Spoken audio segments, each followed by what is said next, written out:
Assalamualaikum warahmatullahi wabarakatuh. Hari ini kita belajar lagi ya. Nah, materi kita kali ini yaitu tentang teks laporan hasil observasi. Nah, jadi hari ini kita membahas tentang bagaimana yang dikatakan dengan teks laporan hasil observasi. Nah, ini untuk materi pembelajaran kelas 10. Nah, yang pertama, seperti yang Ustazah katakan yang video yang sebelumnya, itu sebelum kita memulai pembelajaran tentu tidak lupa dengan apa? Ya, benar, kompetensi dasar dan juga indikator. Nah, apa kompetensi dasar kita? Nah, ini mengidentifikasi teks laporan hasil observasi yang dipresentasikan secara lisan dan tulisan. Nah, apa indikatornya? Memahami, pengertian, struktur, kebahasaan, menyimpulkan isi dari teks laporan hasil observasi berdasarkan contoh teksnya. Nah, ini adalah indikator kita. Nah, jadi kita pahami dulu indikator yang pertama. Setelah kita memahami indikator yang pertama, kita coba yang kedua lagi. Nah, jika 1, 2 ini sudah kita pahami, maka kita lanjut ke pencapaian kompetensi dasarnya. Nah, sampai di sini jelas? Alhamdulillah jelas. Nah, di teks laporan hasil observasi ini ada 3 pembahasan kita. Yang pertama, apa yang dikatakan dengan teks laporan hasil observasi. Yang kedua, bagaimana struktur teksnya. Dan yang ketiga, bagaimana kebahasaan dalam menulis teks laporan hasil observasi. Berarti dia ada 3 poin. Yang pertama apa? Ya, pengertian. Yang kedua, ya, struktur. Yang ketiga, ya, benar. Nah, jadi 3 pembahasan ini yang harus kita pelajari di hari ini. Nah, oke. Nah, yang pertama kita masuk ke pengertiannya terlebih dahulu.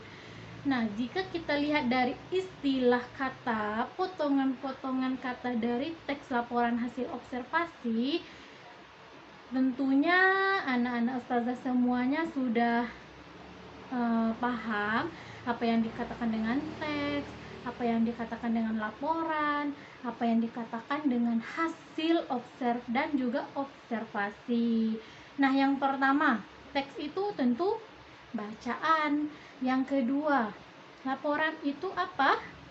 Ya, memberitahukan, menyampaikan, melaporkan, menginformasikan. Nah, itu adalah arti dari laporan. Nah, bagaimana dengan hasil? Apa yang dikatakan dengan hasil? Misalnya kalian melakukan ujian. Nah, tentu nantinya ada hasil. Apa itu? Yaitu wujudnya, buktinya. Nah, jadi hasil ini bisa berupa wujud dan tidak berwujud. Nah, itu yang dikatakan dengan hasil. Nah, bagaimana dengan arti dari observasi?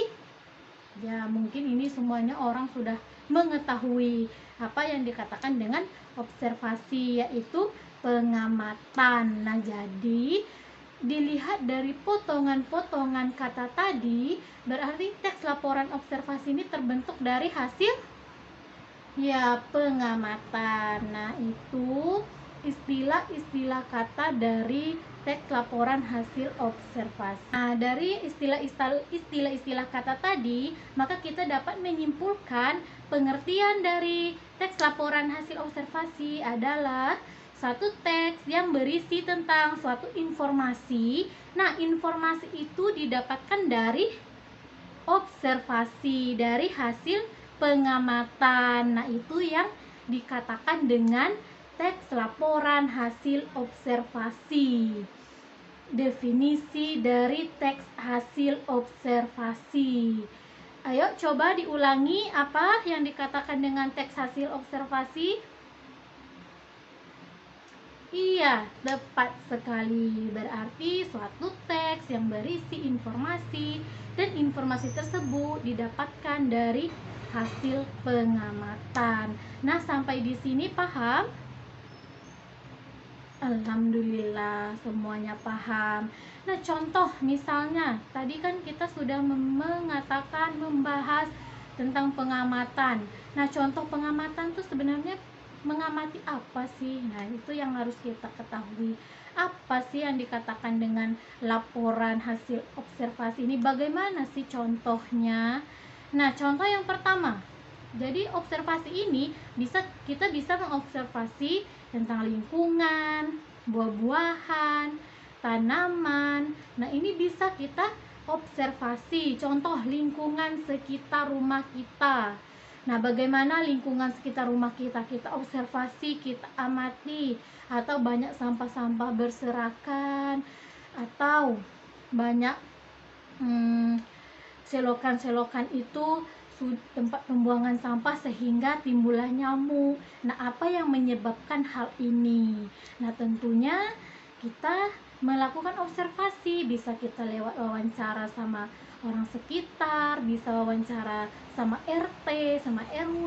Nah, itu yang dikatakan dengan observasi lingkungan. Nah, yang kedua, bagaimana dengan tanaman? Nah, mengobservasi tanaman. Emangnya tanaman bisa berbicara? Terus nanti kita mewawancarainya gimana kalau tanaman? Nah, itu nanti bertanya-tanya tuh, banyak sekali pertanyaannya. Nah, kalau tanaman, misalnya kita ingin mengobservasi tanaman pohon kelapa misalnya. Nah, jadi kita lihat pohon kelapa itu. Nah, tentunya pohon kelapa ini sangat bermanfaat untuk kita, untuk tubuh kita. Nah, dari airnya saja. Nah, itu kan manfaat untuk menyembuhkan penyakit. Nah, daun-daunnya saja. Nah, itu juga ada fungsinya. Nah, jadi kita cari tahu tuh apa manfaatnya, bisa kita cari di internet. Nah, setelah kita mencari manfaat di internet, kita lihat apa benar begini bentuk daunnya, apa benar begini bentuk buahnya, bentuk batangnya. Nah, itu yang dikatakan dengan observasi tanaman. Nah, yang ketiga, buah-buahan. Misalnya kita mengobservasi buah naga misalnya. Nah, itu kan mempunyai banyak manfaat. Nah, bagaimana bentuk fisik naga itu, bagaimana isi di dalamnya, bagaimana warnanya. Nah, jadi kita amati dari luar sampai dalam-dalamnya, dari manfaatnya untuk kita itu apa. Nah, itu yang dikatakan dengan observasi. Nah, tentu banyak pertanyaan. Ustazah, kenapa kita belajar ini? Apa gunanya? Nah, tentu itu banyak sekali pertanyaan yang seperti itu. Ini sangat penting dipelajari. Misalnya nih, kita misalnya memiliki sebuah penyakit misalnya. Nah, kita cari obatnya yang alami. Nah, ini kan perlu kita observasi dulu.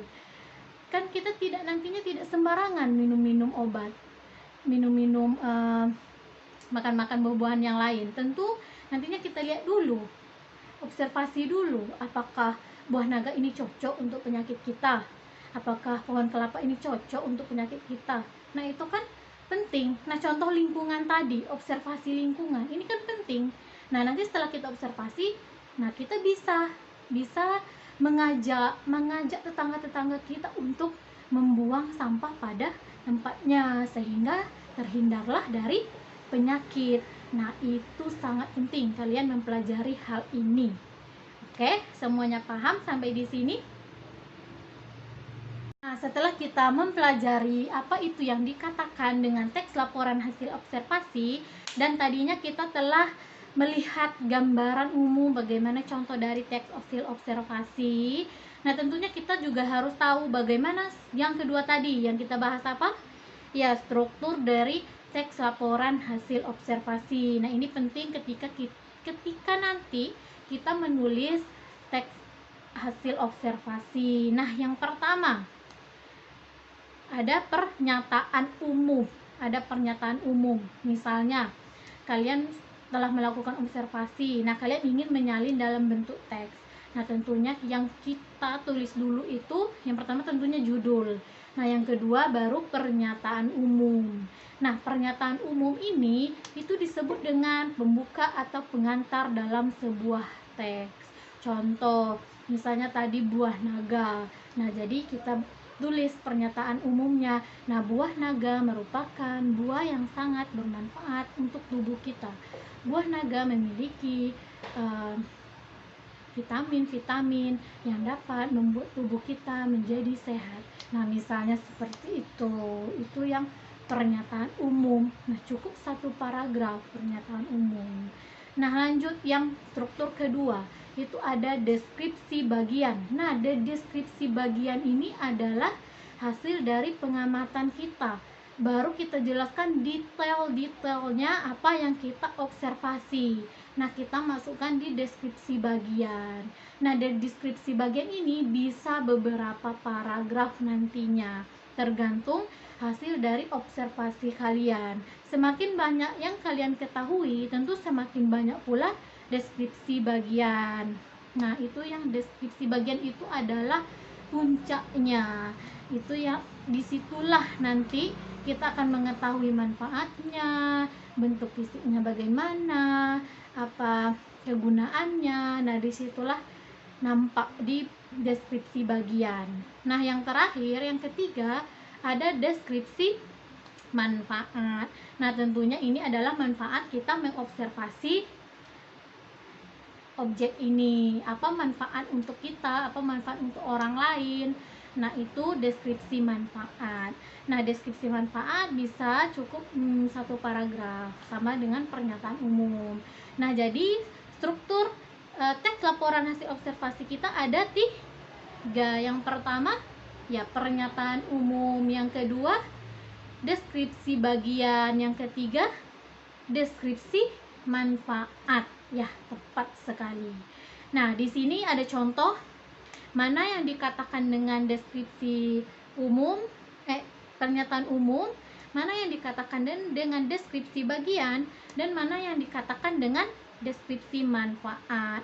Nah, di sini terlihat jelas mau ini bagian ini pernyataan umum, bagian ini deskripsi bagian, dan bagian ini deskripsi manfaat. Nah, untuk pengertian dan struktur ini sudah sangat-sangat jelas dijelaskan dari awal tadi sampai akhir. Nah, bagaimana? Apakah semuanya paham? Kalau belum paham, boleh bertanya, boleh komentar di bawah ini. Misalnya ada yang kurang paham di bagian di strukturnya, nah boleh di komentar. Baik, nah di video kali ini kita cukupkan dulu sampai di sini, yaitu pengertian dan struktur. Nanti kebahasaannya kita lanjut lagi di sesi selanjutnya. Nah, untuk kebahasaan, karena untuk kebahasaan ini penjelasannya cukup panjang, nanti kita pisahkan agar dia lebih jelas lagi. Oke, nah jika ada pertanyaan di komentar aja. Semoga pembelajaran hari ini bermanfaat. Assalamualaikum warahmatullahi wabarakatuh.